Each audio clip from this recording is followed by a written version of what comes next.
Hello students, आप सभी का आपके अपने YouTube चैनल रीडर एकेडमी में स्वागत है।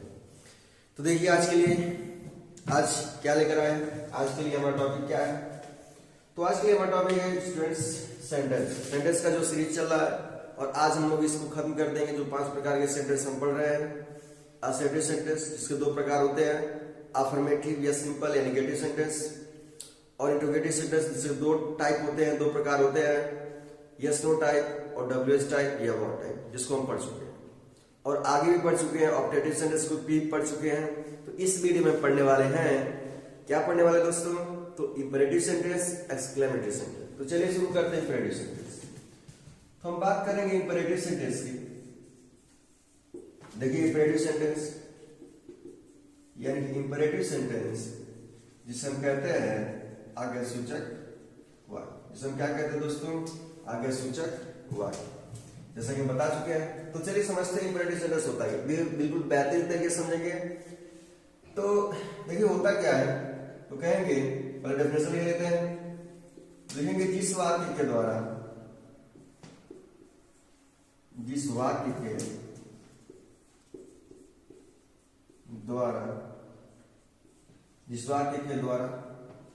आज्ञा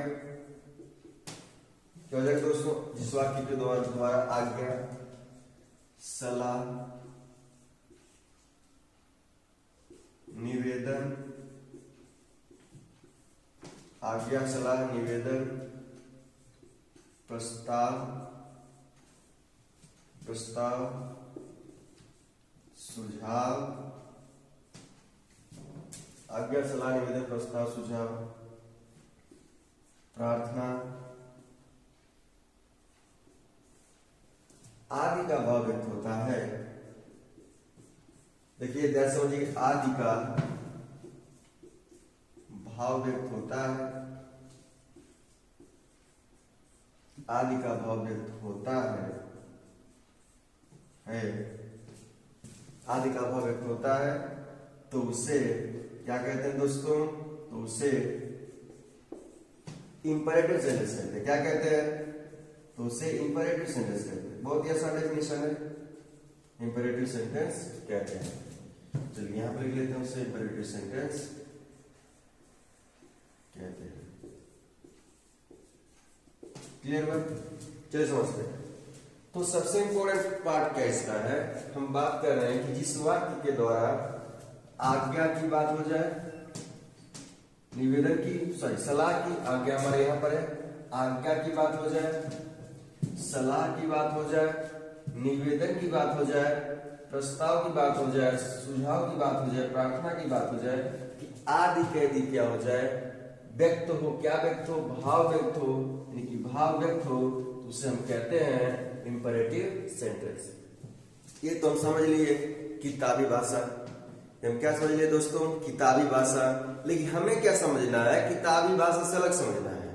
तो देखिए समझिए, तो जैसे कह दिया जाए ओपन द डोर। क्या समझिएगा? जैसे कह दिया जाए open the door, open the door. Do not go out, do not go out during COVID-19, That's what it is. आगे लिखते हैं, never waste your time, That's what it is. कह रहा है कि ओपन द डोर, दरवाजा खोलो, do not out, बाहर मत जाओ, ड्यूरिंग कोविड-19 के समय, यानी कोविड-19 के समय बाहर मत जाओ। आगे कह रहा है कि नेवर वेस्ट योर टाइम, अपना समय बर्बाद कभी मत करो, अपना समय बर्बाद कभी मत करो। तो क्या लग रहा है ओपन द डोर? इससे क्या पता चल रहा है? आज्ञा की बात हो रही है। क्या हो रही है? आज्ञा की बात हो रही है। Do not go out during covid, इससे क्या हो रहा है? ये जो है कि ये भी सलाह की बात हो रही है। किसकी बात हो रही है दोस्तों? सलाह की बात हो रही है, लेकिन सलाह की तो बात हो रही है, लेकिन किस में हो रही है? निगेटिव में हो रही है। किस में हो रही है दोस्तों? निगेटिव में। यानी कि ये नॉट लगा के कह रहा है, निगेटिव कह रहा है। ये भी कह रहा है कि नेवर वेस्ट योर टाइम, अपना समय क्या करो, बर्बाद मत करो। तो क्या हो जाएगा? क्या हो जाएगा? ये भी क्या निगेटिव में कह रहा है। यानी कि क्या हो गया? ये जितने भी सेंटेंस आपको दिखाई दिए सब क्या हो गए? इंपेरेटिव सेंटेंस हो गए। चलिए, इसकी खास बात क्या होती है, इसको तो आप समझ लिए। इसकी खास बात यह होती है कि यह क्या होता है, यह ऐसे तो भाव व्यक्त करता है कि आज्ञा, सलाह, सुझाव, निवेदन, प्रस्ताव, आज्ञा, सलाह, सुझाव, निवेदन, प्रस्ताव, प्रार्थना, ये सब तो भाव व्यक्त करता है, लेकिन साथ ही साथ क्या होता है? साथ ही साथ क्या होता है? कुछ पॉइंट्स होते हैं, कुछ पॉइंट्स होते हैं। तो चलिए इस पॉइंट्स को जानते हैं, थोड़ा डिटेल में जानेंगे। तो उसके कुछ पॉइंट्स क्या होते हैं? चलिए लिखते हैं पॉइंट्स, यानी किसके पॉइंट्स के कुछ बिंदु क्या होगा। तो पहला इसका पॉइंट्स होगा मित्रों, क्या होगा? यह सदैव V1 से शुरू होगा। किससे शुरू होगा? यानी V1 का मतलब मेमो, यानी कि यह सदैव V1 से प्रारंभ होता है, से प्रारंभ होता है। क्या हो जाएगा दोस्तों? होता है। तो यह सदैव V1 से, यानी कि V1 से प्रारंभ होता है। और कैसा होता है? सदैव। यहाँ हम ब्रैकेट में लिख सकते हैं सदैव, यानी कि हमेशा कौन सा फॉर्म आएगा? कौन सा फॉर्म आएगा? V1 आएगा। यानी कि आप यहाँ पर बातें याद रख सकते हैं कि आपकी क्रिया के बताए थे कि 5 रूप होते हैं और मुख्य रूप से 3 रूप होते हैं। तो आपको याद रखना है कि इसमें जो इंपेरेटिव सेंटेंस होता है, सबसे खास बात यह होती है कि ये आपका V1 आता है, यानी कि यहाँ देखिए V2 नहीं आएगा और V3 नहीं आएगा, V2 V3 नहीं आएगा। तो आएगा क्या दोस्तों? सिर्फ V1 आएगा और ऑलवेज V1 आएगा। दूसरी खास बात इसकी क्या है? कि निगेटिव सेंटेंस में डू नॉट और नेवर का प्रयोग किया जाता है। इसमें कह सकते हैं कि निगेटिव सेंटेंस में क्या कहेंगे दोस्तों? निगेटिव सेंटेंस में डू नॉट क्या हो जाएगा? डू नॉट या नेवर क्या हो जाएगा? यहां पर लिख देता है, यहां पर लिख दे रहे हैं। क्या हो जाएगा दोस्तों? नेवर का प्रयोग किया जाएगा, यानी कि नेवर का प्रयोग किया जाता है। नेवर का प्रयोग किया जाता है। क्या हो जाएगा दोस्तों? किया जाता है। आपको कहीं भी दिखाई दे निगेटिव सेंटेंस आ जाएगा तो आपको कभी क्या होगा? आपको याद रखना है कि यहाँ पर नेवर का प्रयोग होगा और डू नॉट का प्रयोग होगा, बाकी किसी चीज का प्रयोग नहीं होगा। किसमें? निगेटिव सेंटेंस में। चलिए, इसके साथ V1 आएगा, यानी कि हमेशा V1 आएगा। फॉर्म याद रखना आपको है। देखिए इसमें V1 है, यहाँ पर V1 है, वो क्रिया है, इसमें ओपन क्रिया है और इसमें भी क्या है? बेस्ट क्रिया है। सब V1 फॉर्म है। देखिए निगेटिव सेंटेंस में नेवर आ गया, डू नॉट आ गया। तो जब भी बात करेंगे, और एक बात और जानिए, इसका हिंदी अर्थ जब निकालते हैं नेवर और डू नॉट का, तो इसका हिंदी अर्थ क्या होता है? तो डू नॉट का हिंदी अर्थ होता है मत, और नेवर का मतलब होता है कभी। यानी कि हम यहां से कह सकते हैं कि जो डू नॉट होता है, याद रख लीजिएगा, दिमाग में रख लीजिए कि जो डू नॉट होता है इसका हिंदी अर्थ होता है मत।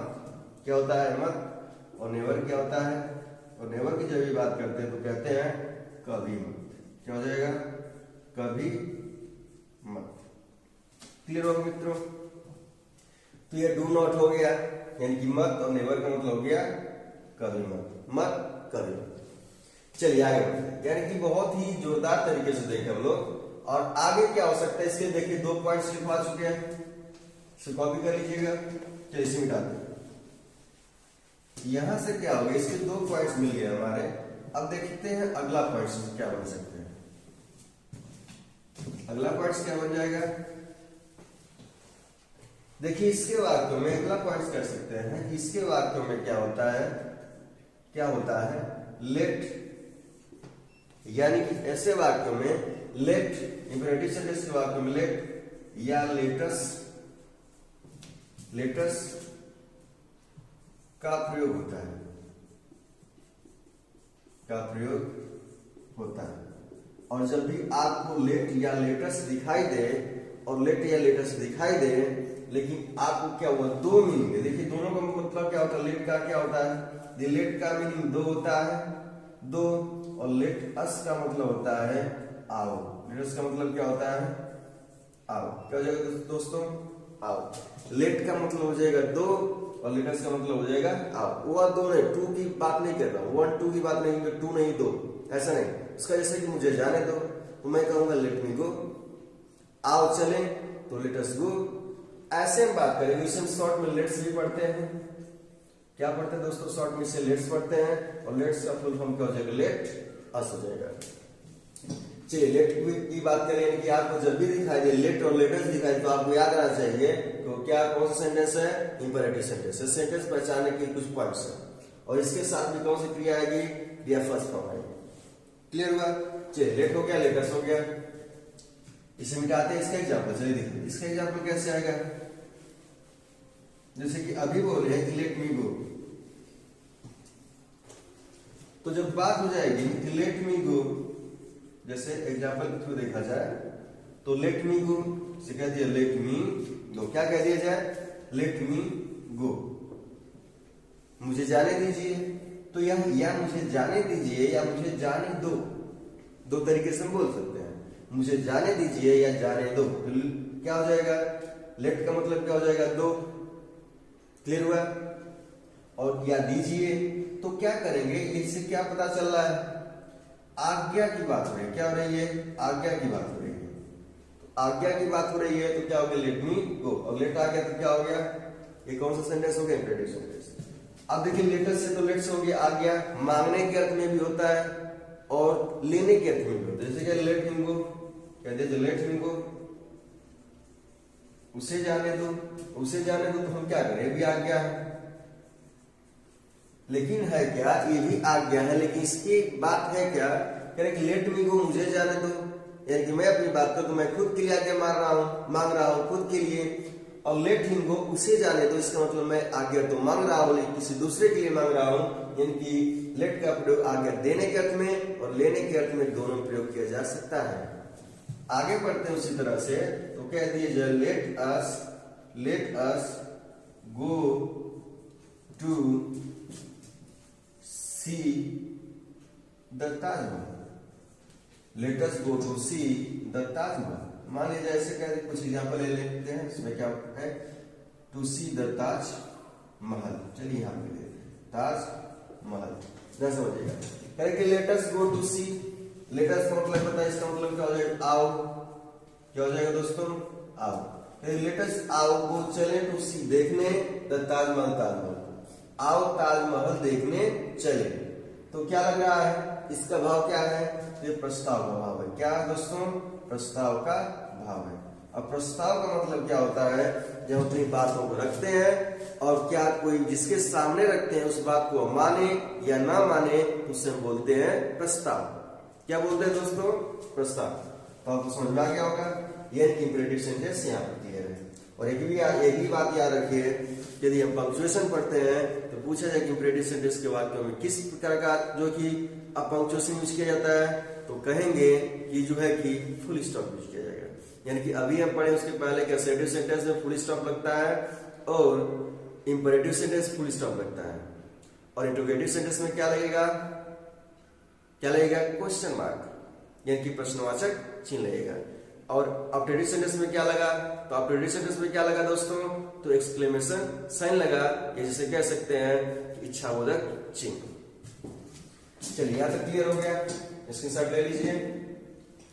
चलिए यहां तक तो हम समझ लीजिए, इसे मिटाते हैं और आगे समझते हैं। इंपेरेटिव सेंटेंस की कार्य खत्म हो गई और आप किताब से पढ़ सकते हैं। जैसे आपको समझ में आ रहा है कि किताब का यूज करिए, किताब का बहुत ही इंपॉर्टेंट यूज है।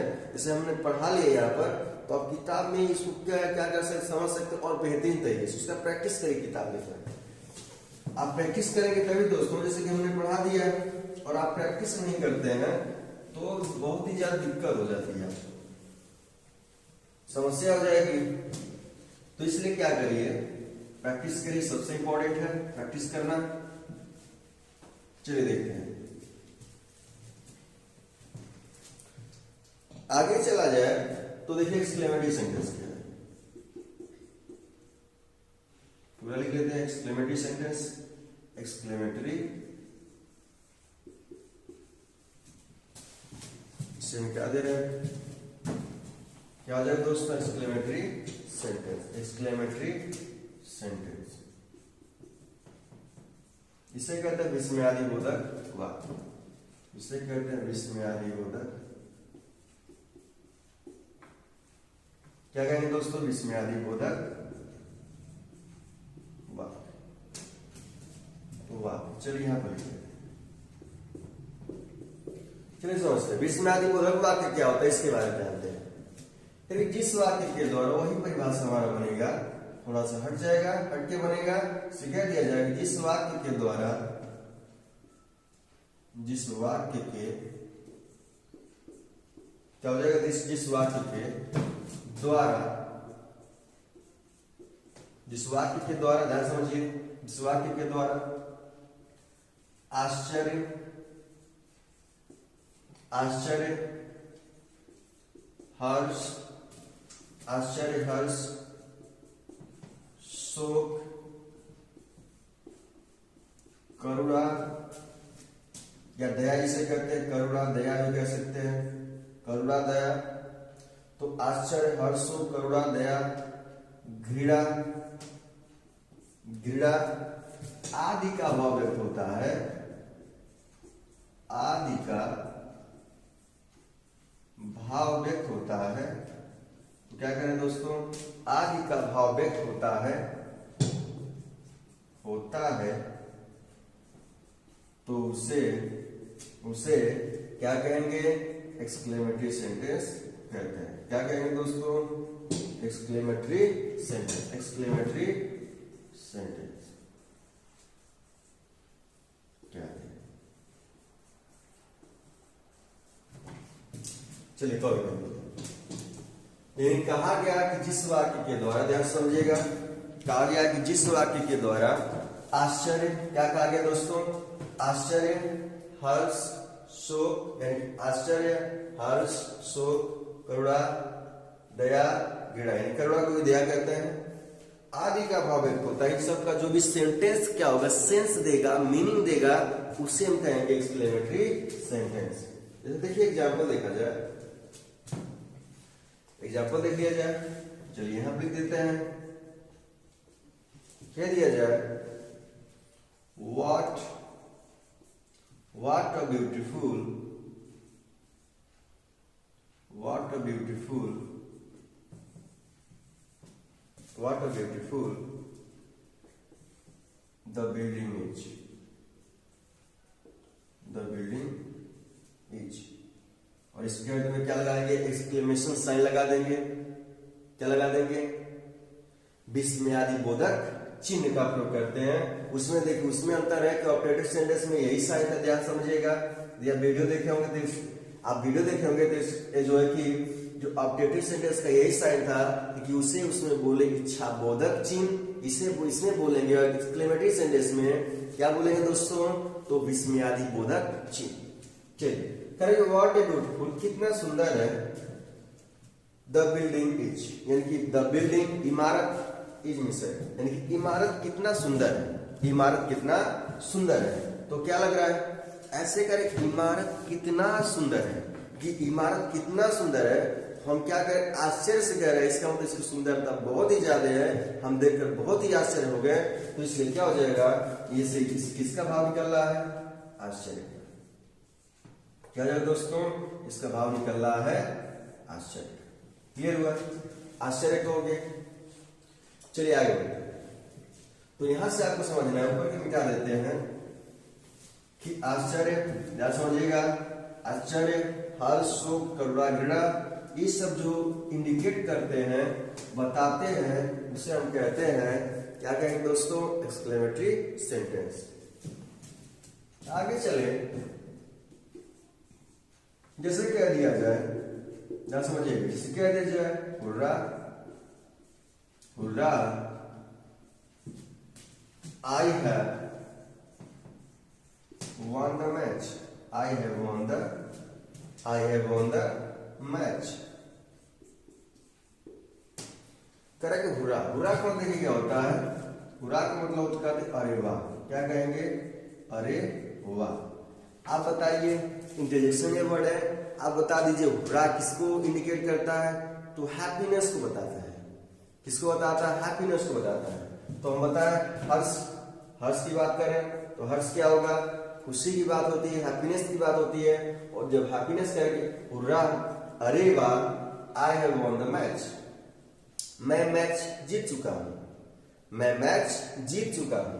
तो क्या हुआ? खुशी की बात हो गई। अब क्या कर? आश्चर्य से कह रहा है, इसलिए ये सेंटेंस किस प्रकार का सेंटेंस होगा? किस प्रकार का सेंटेंस होगा? एक्सक्लेमेटरी सेंटेंस होगा। चलिए आपको समझ में आ गया होगा। जैसे शोक की बात करते हैं, एक सेंटेंस और ले लेते हैं, एक सेंटेंस और ले लेते हैं। जैसे कह दिया जाए alas, alas he is, alas he is, जैसे स्माइल कर लिख दीजिए, सॉरी जैसे स्माइल पे कर लीजिए अलास। देखिए लिखने का भी तरीका होता है, ऐसा नहीं कि आप कहीं कैपिटल लेटर यूज करते हैं, कहीं स्मॉल लेटर यूज करते हैं, ऐसा नहीं। ऐसा करेंगे तो मीन्स गलत में गलत माना जाएगा। Alas he is dead, alas he is dead. Alas, alas का मतलब हाय होता है, हाय होता है। और ये किसको इंडिकेट करता है? तो दुख की बात जब होती है, जब दुख की बात होती है तो इसको किसको इंडिकेट करता है दोस्तों? अलास इंडिकेट करता है दुख की बात होती है। ही इज डेड, वह डेड है, वह डेड है, इसका मतलब क्या है? हाय, ही इज डेड। तो अलास जब भी इंडिकेट करते हैं कि ये सब इंटरजेक्शन वर्ड है, और जब ये किसकी बात कर रहा है? खुशी की बात की, हैप्पीनेस की बात किया, यहाँ पे लिख दे रहे हैं आपको, यहीं पे ये किसकी बात किया? किसकी बात किया? खुशी की बात की है, हर्ष की बात किया, हर्ष की बात किया। और ये किसकी बात है? तो शोक की बात है, और शोक की बात है, इसलिए किस प्रकार का सेंटेंस हो गया? किस प्रकार का सेंटेंस हो गया? Exclamatory sentence. ये आपको समझना पड़ेगा। देखिए आप सेंटेंस को जानना बहुत जरूरी है, और सेंटेंस नहीं मतलब देखिए जैसे पढ़ा वैसे एक पार्ट को समझते रहिए। और इतना जल्दी देखिए आप जो 5-6 महीने पढ़ के देखिए हमसे, कहीं ना कहीं आप में चेंजेस आएंगे, और बहुत ही जबरदस्त चेंजेस आएंगे। बस आप पढ़ते रहिए, जुड़े रहिए। चलिए अब आगे देखते हैं। तो ये हो गया, आपको याद हो गया कि आश्चर्य, हर्ष, शोक, करुणा, घृणा, तो इसमें मिटाते हैं ताकि जगह मिल जाए। चलिए देखते हैं आगे है क्या। अब इसको समझ लेते हैं। तो इतना से एग्जाम्पल देखिए, इसके मेन पॉइंट्स क्या होते हैं? मेन पॉइंट्स क्या होते हैं समझते हैं, इसको समझते हैं दोस्तों। ये हमारा मेन पॉइंट इसमें क्या होता है? कुछ पॉइंट्स होते हैं, इसको देख लेते हैं।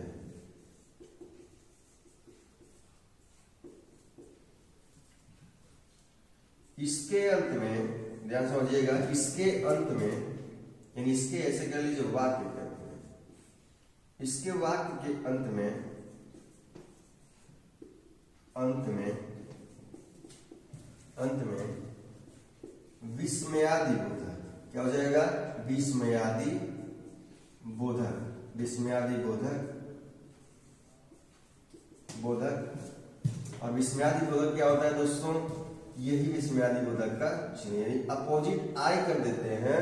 जो बिंदु पॉइंट लिखते हैं ऊपर, उसको पॉइंट को नीचे कर देंगे तो हमारा विस्मयादि बोधक चिन्ह हो जाएगा, और यही इच्छा बोधक चिन्ह। तो विस्मयादि बोधक चिन्ह का प्रयोग करते हैं, ध्यान समझिएगा।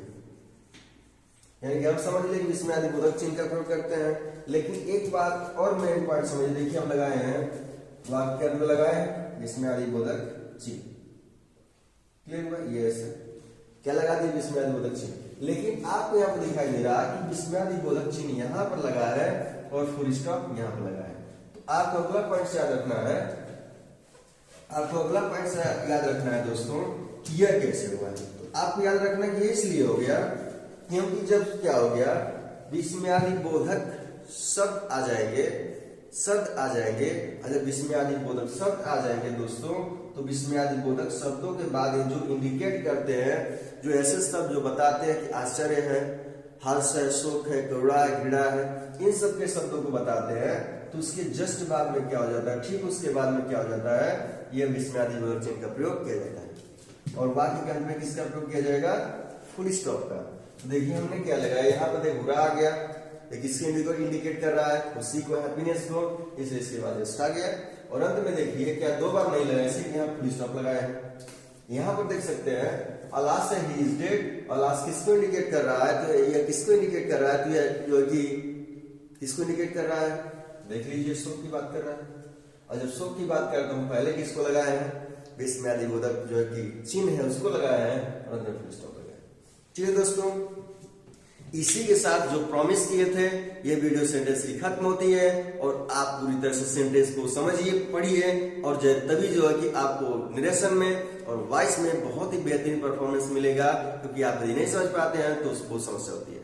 चलिए, वीडियो देखने के लिए धन्यवाद और हमसे जुड़ने के लिए धन्यवाद, हम पर विश्वास करने के लिए धन्यवाद और इसी तरह से आगे पढ़ते रहेंगे, हमारे चैनल से जुड़े रहिए और चलिए अगले वीडियो मिलेंगे। जय हिंद।